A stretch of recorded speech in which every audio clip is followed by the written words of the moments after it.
Olá, olá, muito boa noite, Deus abençoe você que está conectado conosco em mais um Discipulado 318 Valentes Apostólicos. Eu estou muito feliz de estar aqui com vocês compartilhando a palavra, lembrando que nós estamos aí nessa série Neemias do Discipulado dos 318. Deus te abençoe ricamente. Agora, abra o teu coração, concentre-se na palavra, porque eu vou falar um tema muito importante hoje, abordando sobre o sentido certo. É isso mesmo, esse é o tema da palavra. Vamos falar sobre o sentido certo. Antes eu quero fazer uma oração com você.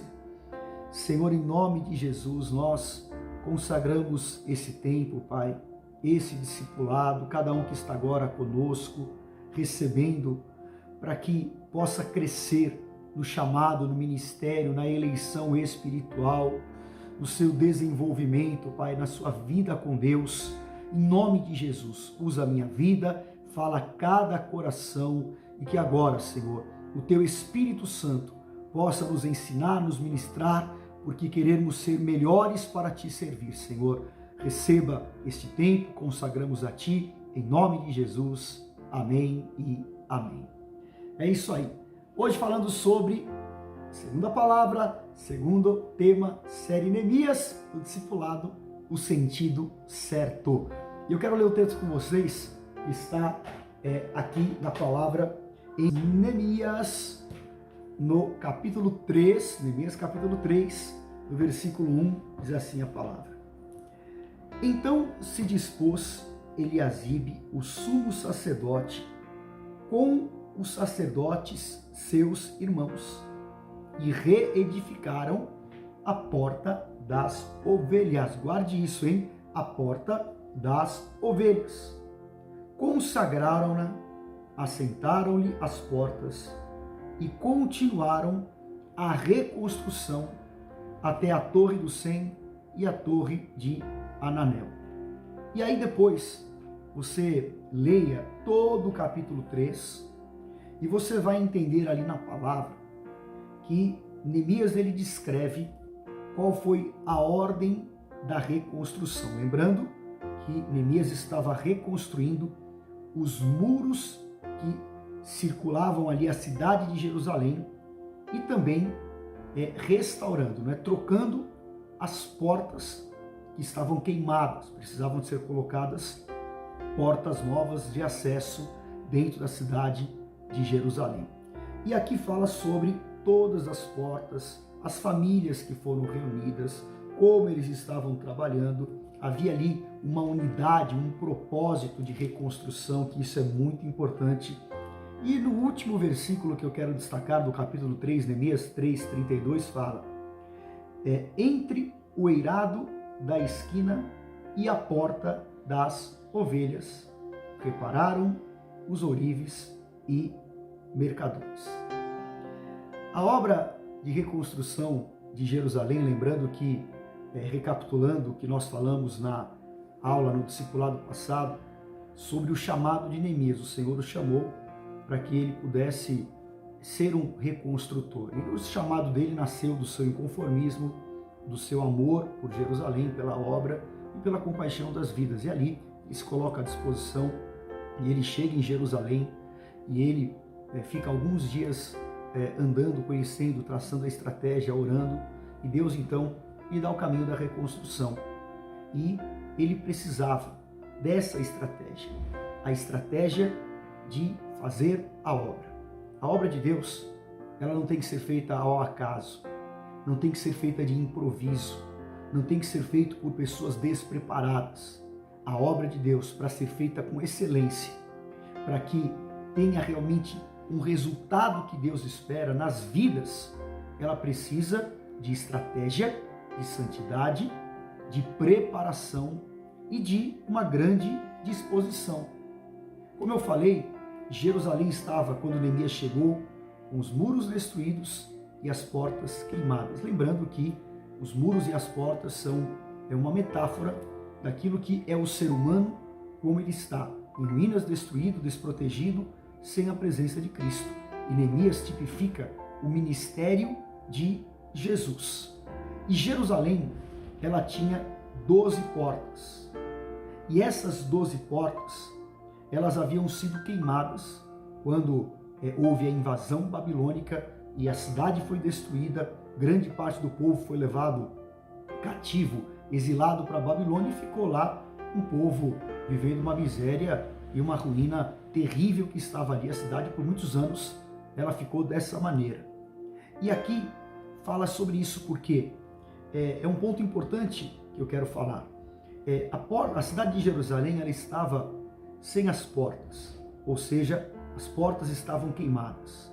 O que uma porta significa? Uma porta representa proteção, representa segurança. Por que você tem uma porta na tua casa? Ninguém dorme de porta aberta ou nenhuma casa não tem porta.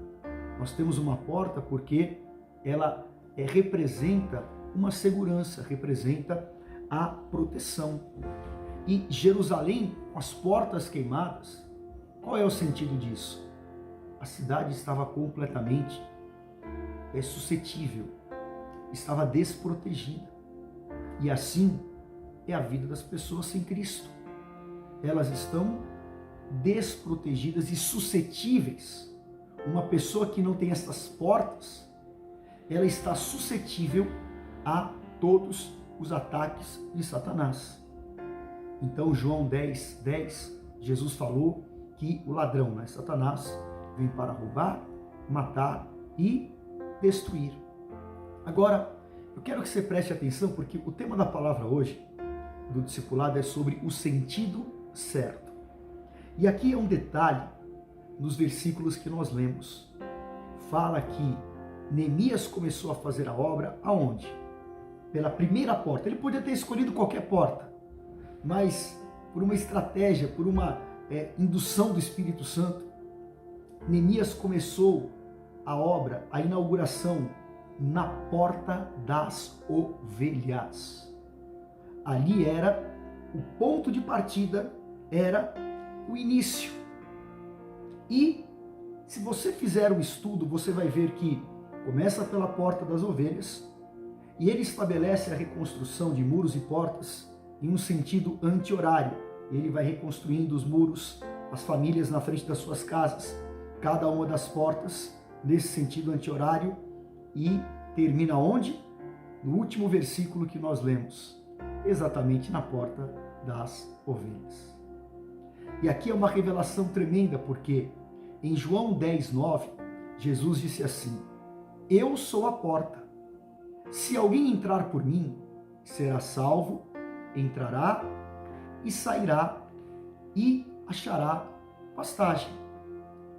A obra de Neemias começou na porta das ovelhas. E Jesus em João 10 fala o quê? Eu sou a porta das ovelhas. Eu sou a porta. Jesus se coloca como ele sendo a porta das ovelhas. E agora, olha esta palavra. Em Apocalipse capítulo 21, versículo 6 diz assim: disse-me ainda, tudo está feito. Eu sou o Alfa e o Ômega, o princípio e o fim. E quem tem sede, darei de graça da fonte da água viva. Jesus se auto-intitula a porta e também ele é Alfa e Ômega. O que significa isso? Alfa, princípio, Ômega, o fim. Ele é a porta e Jesus é o princípio e o fim de todas as coisas. A obra de Neemias começa na porta das ovelhas, passa por todas e termina na porta das ovelhas. Então, qual é o sentido certo? É Jesus Cristo. O sentido de tudo que Neemias fez, o sentido de tudo que nós fazemos é um só, é Jesus Cristo. Ele é o princípio, ele é o fim. E se não houver Cristo, a obra de restauração de vidas, ela nunca será completada.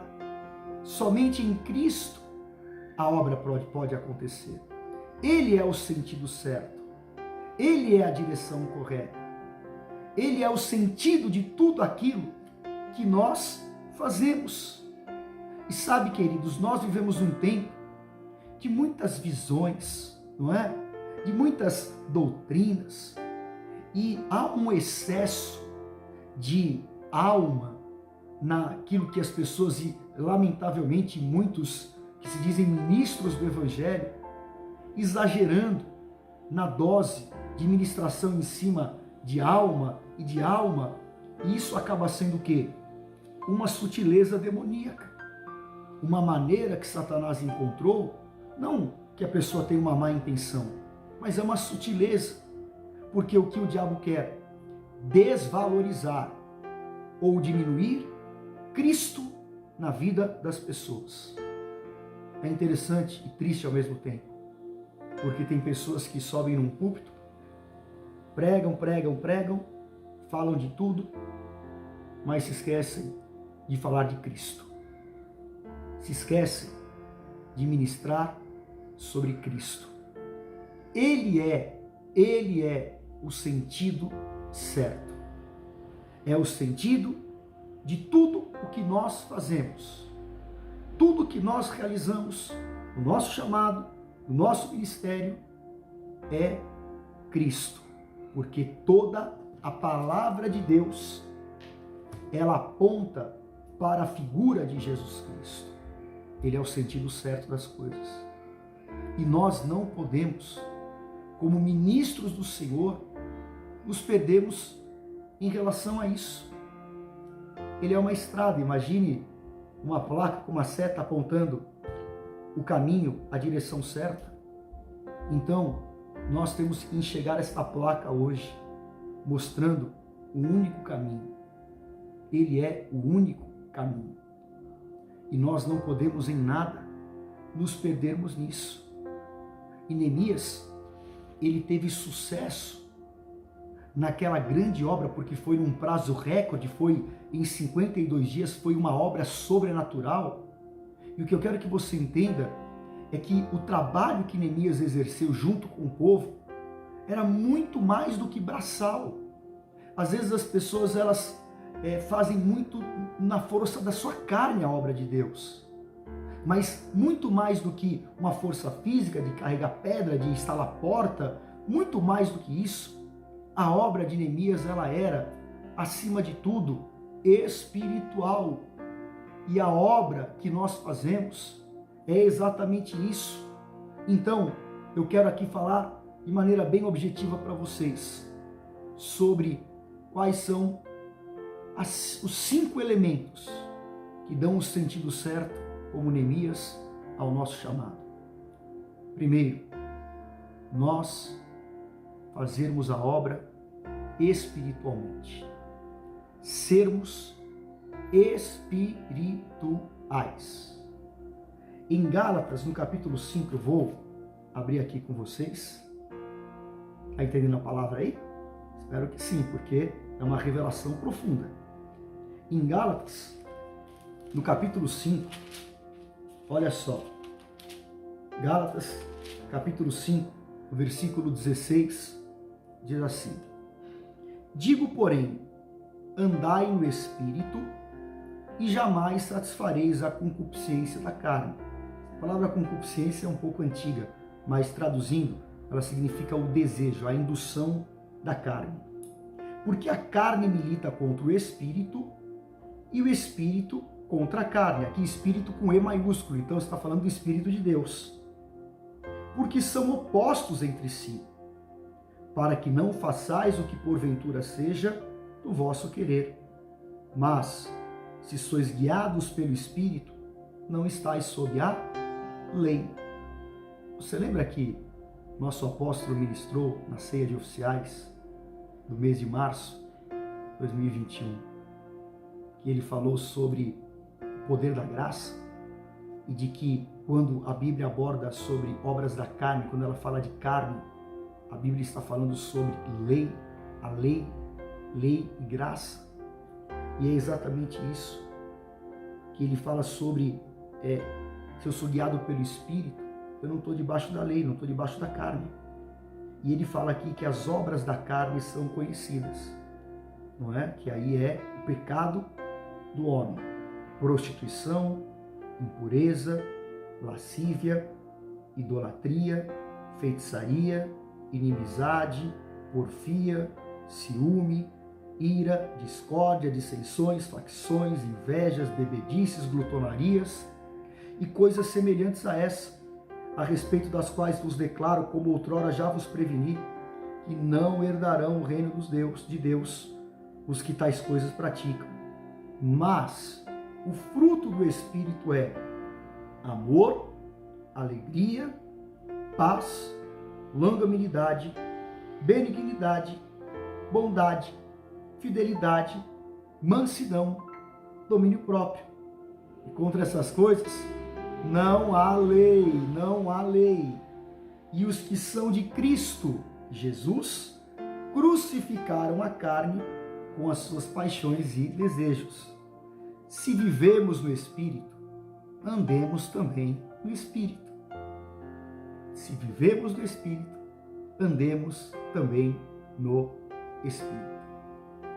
É incrível aqui, o versículo 16 fala: ande no Espírito e jamais satisfaça a sua carne. Tem muita gente que acha que Paulo está falando duas coisas distintas aqui, não. É uma coisa só.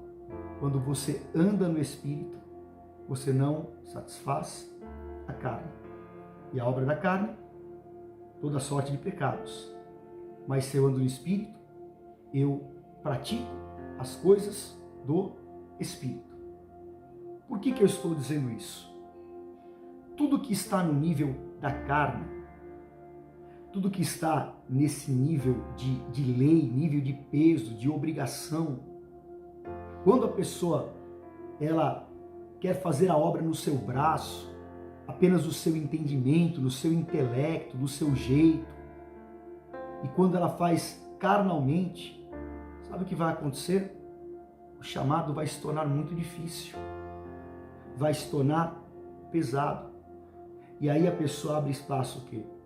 Para toda sorte de contendas, dos conflitos, porque o diabo ele opera nesse nível. Isaías 29:13 fala que o povo me honra com lábios, mas o seu coração está distante de mim, porque tudo que faz é o que aprendeu de homens, o que maquinalmente aprendeu. Isso se chama religiosidade. E há muita gente que está no ativismo religioso. O que é o ativismo? Eu vou lá, faço, é cumpridor de escala, eu vou prego, eu oro, faço discipulado, vou para a igreja, dou dízimo, faço louvor, canto louvor, e a pessoa apenas criou uma série de rituais, mas ela não está cuidando da sua essência, do que é realmente importante, qual o sentido certo de fazer a obra. E o sentido é esse, meu amado. O sentido é nós sermos espirituais, para que haja leveza, para que haja o fruto, né, do Espírito, para que eu faça a obra, não é como está aqui, com alegria, com paz, sem intriga, com longanimidade, sendo bondoso, com domínio próprio, porque tudo na obra precisa ser encarado espiritualmente. Você vai até desde limpar o banheiro da igreja, é espiritual, querido. Desde colocar um envelope na cadeira, pregar, cuidar de alguém, seja o que for, tudo que envolve a obra de Deus, ela precisa ter um olhar espiritual. Esse é o sentido certo. O sentido espiritual. Se você fizer isso e preservar essa maneira de realizar para o Senhor, o ministério nunca vai ser peso para você, mas sempre vai ser prazer, alegria e privilégio. Então, primeiro ponto, precisa ser espiritual. Sentido certo, ser espiritual. A segunda coisa importante que eu quero te falar é que Cristo precisa sempre ser exaltado. João 3,30, João declarou, João Batista, porque João ele era uma pessoa muito famosa e conhecida na época, mas aí chegou Jesus, que era inclusive primo de João, e João falou: eu não sou digno nem de desatar a correia das sandálias dele. Eu batizo com água, ele vai batizar com fogo. E João soube se colocar no seu lugar. Esse é o ponto. Será que eu sei me colocar no meu lugar? E Cristo está sendo colocado no lugar dele, no meu ministério, através da minha vida? João 3,30, João Batista declarou: convém que eu diminua, para que Cristo cresça na minha vida. Convém que eu diminua, para que Cristo seja exaltado. Sentido certo. Segundo ponto, Cristo precisa ser exaltado. Estava pensando sobre isso e é lamentável porque tem muita gente que por imaturidade ou até por oportunismo, a pessoa enxerga o ministério, cuidar de vidas, um discipulado, uma maneira dela tentar suprir as suas carências emocionais. Então vai lá, a pessoa, ela nunca deu certo na vida pessoal, e aí ela quer no ministério: não, aqui eu vou mandar, não, aqui eu sou isso. Aí tem uma liderança toda deformada. Outros, lamentavelmente, visam um aspecto financeiro, né? O que eu vou ganhar. Muita gente pensa: eu vou abrir uma igreja porque eu vou ministrar lá e vou ter um bom salário. E as pessoas, elas mercadejam a palavra de Deus. Tem assim uma motivação que é completamente equivocada do que é servir a Deus, do que é exercer um chamado e um ministério, porque elas perdem o sentido e elas rumam para uma outra estrada, para uma outra direção. Agora, preste atenção no que eu vou te falar. Ministério, chamado, não tem a ver com profissão, com carreira humana, e nem tem que ser encarado por você como um trabalho, mas como uma vocação e uma eleição espiritual. O sentido certo é eu entender que é uma vocação de Deus, não uma profissão, que é uma eleição e não uma obrigação e um trabalho. Neemias encarou aquela obra como uma vocação. Lá em Neemias 5 fala que por 12 anos que ele foi governador em Jerusalém, ele abriu mão do seu salário. Já pensou que é isso? Neemias abriu mão do salário de governador por 12 anos. E ele pegou todo o recurso e ele entregava para a obra para que atendesse as famílias, os necessitados, porque ele sabia que o peso e a miséria era grande. Então, queridos, é impressionante isso, porque Neemias estava fazendo aquela obra por vocação, não por trabalho, não. Ele não estava interessado em benesses do rei, em se aparecer, em ser um cara maravilhoso, que todo mundo fosse lá e aplaudisse, não. É assim, eu faço a obra por uma vocação. E o sentido certo qual é? Cristo, e não eu, mas Cristo ser exaltado. Sabe o que acontece? Grandes guerras, grandes divisões. Quando a gente ouve, fulano de tal saiu, abriu uma igreja. E tudo isso que acontece no meio evangélico tem um fundamento: ego.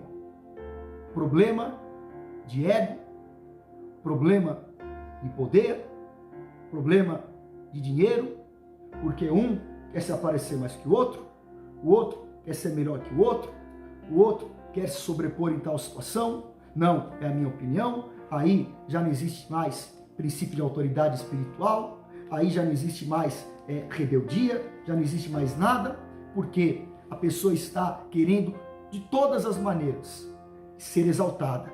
Não, quantos membros, quantas ovelhas o meu ministério tem, quantos seguidores eu tenho, quanto tudo. E Cristo? Cristo está sendo exaltado? Cristo está sendo levantado como uma bandeira no teu ministério? Porque Ele é o sentido. E aí, Olha só o que Judas fala no capítulo 1, só tem um capítulo, né? Judas 1,12. Estes homens são como rochas submersas, em vossas festas de fraternidade, banqueteantes juntos, sem qualquer recato, pastores de si mesmos que se apacentam, nuvens sem água, impelidas pelos ventos, árvores em plena estação de frutos, destes desprovidas, duplamente mortas, desarraigadas, ondas bravias do mar, que espumam as suas próprias sujidades, estrelas errantes, para as quais tem sido guardada a negridão das trevas para sempre. Quanto a estes, foi o que também profetizou Enoque, o sétimo depois de Adão, dizendo: eis que veio o Senhor entre as suas santas miríades, para exercer juízo contra todos e para fazer convictos todos os ímpios acerca de todas as obras ímpias que impiamente praticaram, acerca de todas as palavras insolentes que os ímpios pecadores proferiram contra ele. Os tais são murmuradores, são descontentes, andando segundo as suas paixões, a sua boca vive propalando grandes arrogâncias, são aduladores dos outros por motivos interesseiros. Se aproxima só de um e de outro porque tem um motivo escuso. Não é pastor do povo. Então, qual é o sentido, meu querido? É você exaltar Cristo. Esse é o nosso compromisso. Cristo vai ser exaltado. Tudo é para Ele. Tudo é sobre Ele. E Ele é o centro de todas as coisas. Em terceiro lugar, é o compromisso de gerar verdadeiros servos de Deus. O sentido certo é o nosso compromisso de gerarmos verdadeiros servos de Deus. Filipenses 2,5, Paulo fala: tende em vós o mesmo sentimento que houve em Cristo Jesus. E esse é um ponto muito importante que eu tenho que perguntar a mim mesmo. O quanto que o meu ministério está formando os servos de Cristo? O quanto que eu estou formando e preocupado em formar para o Senhor? E é triste porque às vezes as pessoas, elas têm uma expectativa e têm uma motivação errada, porque elas querem formar para elas. Aí, ela quer formar súdito, admirador pessoal. Ela não quer formar para o Senhor. E nós precisamos ter esse compromisso de formar vidas para Deus. A nossa liga com os discípulos e com as pessoas, elas precisam ser uma liga espiritual e não carnal. Porque quem constrói a liga carnal é assim: quando é enviado quer levar um monte junto, não é? Quem tem uma liga carnal, ele quer se rodear de pessoas e dizer: são os meus discípulos. Não tem nada meu, tudo é do Senhor. Porque a minha igreja, você morreu por ela na cruz por acaso? Porque o meu ministério não é teu nada. Deus colocou sobre a tua vida, não é nosso, tudo é do Senhor. E as vidas, elas são do Senhor. Então, o meu compromisso, o sentido certo é isso. É nós formarmos um caráter de Cristo nas pessoas. Você tem que ser um formador de cristãos. Cristão é pequeno Cristo. Formar pessoas para o reino, não para você. Fique feliz quando alguém cresce e o vento sopra e é enviado, porque significa que você está dando certo. Não fique deixando o teu ego falar mais alto. O sentido certo é esse: formação de vidas para o Senhor. Que pessoas sejam formadas para servir a Deus, não a me servir. Essa é a essência. Formadas as pessoas para que elas atendam à vontade de Deus, não a minha. E como é que eu formo? Há um trinômio de formação: palavra, sentimento e atitude. É isso mesmo. Como é que eu formo alguém para o Senhor? Através das minhas palavras, através dos meus sentimentos e através das minhas atitudes. E de verdade, o menos importante dos três aqui nessa escala, sabe qual que é? Palavra. Porque sentimento, aquilo que realmente você transmite internamente, e atitude, que é exemplo, forma muito mais do que palavra, embora a palavra seja muito importante também. Então, seja um exemplo, seja um padrão, seja um formador, seja isso, em nome de Jesus. Em quarto lugar, o sentido certo é exercermos compaixão. Eu não vou ler aqui, mas lá em Lucas 10, fala sobre a parábola do bom samaritano. Jesus ele fala que havia um samaritano e um homem caído no meio do caminho, que ele havia sido assaltado, estava sangrando, morrendo.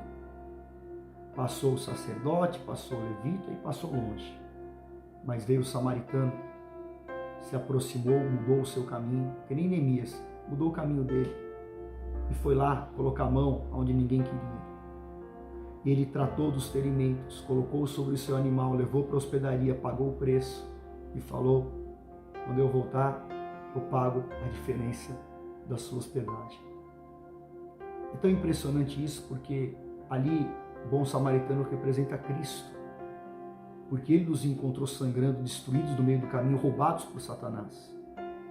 Mas ele tratou, nos cuidou, aplicou óleo e vinho, não é unção, sangue, vida.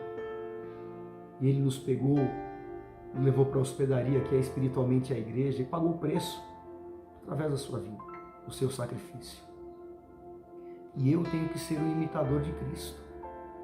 1 Coríntios 11:1, Paulo fala: sede meus imitadores como eu sou de Cristo. Seja imitador do Senhor. Nós precisamos exercer compaixão no nosso ministério. Amar, sentir a dor do próximo, desenvolver empatia, que é você se colocar do tamanho do outro, que é você, sentir a dor. É tempo de chorar com os que choram, se alegrar com os que se alegram. E isso é o sentido certo. Isso é o sentido certo do nosso chamado. Exercermos o sentimento do bom samaritano, a compaixão, a piedade e o estender a mão e o abençoar. E em quinto lugar, é nós levarmos as vidas a ter um encontro verdadeiro com Cristo. João 14,6, Jesus falou: eu sou o caminho, a verdade e a vida. Eu sou o caminho, a verdade e a vida. Então, o sentido certo é que Deus me use, que o meu trabalho, que o meu ministério, que a obra que eu estou fazendo seja para que o final dessa estrada signifique que eu estou levando vidas para o céu, que eu estou preocupado com onde as pessoas vão passar a eternidade. Tudo que nós fazemos tem um único sentido: levar as vidas à salvação eterna, levar as vidas a terem um real e um verdadeiro encontro de transformação e de conversão em Jesus Cristo. Nós vivemos um tempo que as pessoas pouco se preocupam com a salvação. Já percebeu? A pessoa se preocupa com tudo, menos com a salvação. Agora o nosso evangelho não é da terra, nosso evangelho é do céu. E nós precisamos de entender que há uma eternidade. A vida na terra é passageira, há uma eternidade para viver. E aonde nós vamos viver? E a pergunta é: o quanto eu estou preocupado em levar pessoas para o céu? Às vezes nós somos, sabe, egoístas. Eu tenho salvação, então está tudo bem, minha família está salva. Mas eu pergunto, e a pessoa que chegou agora na igreja? E o teu vizinho? E a pessoa que você tem que discipular? E a pessoa que chegou acabada lá, destruída na igreja? Será que eu vou ser um Neemias na vida dela? Será que eu vou fazer essa obra? Eu vou reconstruir os muros, mudar as portas, protegê-la, ensinar a palavra, estar ao lado dela? Será que eu tenho essa preocupação de que ela realmente vai ser salva? E que ela vai permanecer salva, porque eu vou discipulá-la, eu vou acompanhá-la, eu vou junto, eu vou firmá-la no Senhor? Então é fundamental que nós entendamos essa palavra. Por quê? Qual é o sentido certo? O sentido certo é Cristo. O sentido certo é a porta das ovelhas. Começa nele, termina nele. Ele é o alfa, ele é o ômega. E recapitulando aqui o sentido certo: primeiro, sermos espirituais. Segundo, Cristo sempre ser exaltado através da minha vida. Terceiro, ter um compromisso de gerar verdadeiros servos para o Senhor. Quarto, exercer a compaixão, o amor, a piedade como bom samaritano. E quinto, fazer com que as pessoas efetivamente tenham um encontro verdadeiro com Cristo e mantenham-se salvos. Porque esse é o sentido do chamado de Neemias. E esse é o sentido e a direção certa que Deus tem para nós. Então, realinhe as tuas motivações, realinhe os teus propósitos, os teus projetos de vida, porque às vezes a pessoa só pensa, estou pensando em mim, o que eu vou fazer, como é que eu vou construir, como é que eu vou ter, querido, Neemias, ele se abnegou. Isso é poderoso e Deus o levantou. Deus deu a ele uma condição que na carne ele nunca poderia ter: ser um governador de Jerusalém, ser um grande reconstrutor, e nós somos reconstrutor de vidas. Então há um caminho a ser caminhado, há uma trajetória a ser seguida, e só há uma estrada que nós temos que trilhar, a estrada que é Cristo. Começou nele, terminou nele, tudo é dele, tudo é para ele, e a minha vida precisa em tudo dignificar e glorificar ao Senhor. Eu quero agora orar com você. Senhor, em nome de Jesus, eu oro esta palavra e que esse sentido certo, que é Cristo, o sentido da obra, de tudo que nós fazemos, seja, Senhor, uma realidade no nosso ministério. Cura os nossos corações, traz um alinhamento com a Tua vontade, nos levanta para sermos verdadeiros Neemias, Senhor, e que a obra na vida das pessoas seja completada. Usa as nossas vidas para que a Tua vontade se cumpra, vidas sejam salvas, restauradas, curadas, e que nós sejamos usados para os Teus planos e propósitos. Interfere, age com o Teu poder, ministra, cura e traz, Senhor, o avivamento do sentido certo nas nossas vidas e que nós nunca saiamos dessa estrada e deste caminho, em nome de Jesus. Amém e amém. Que Deus te abençoe ricamente. Foi um prazer, uma alegria nós estamos aqui juntos, compartilhando essa série Neemias. Falamos sobre o chamado de Neemias, agora sobre o sentido certo. Semana que vem, próxima ministração, tem mais uma palavra incrível, que é a trajetória de Neemias, a trajetória do nosso chamado e o sentido de tudo que nós fazemos. Que Deus te abençoe ricamente. Obrigado por você estar comigo aqui.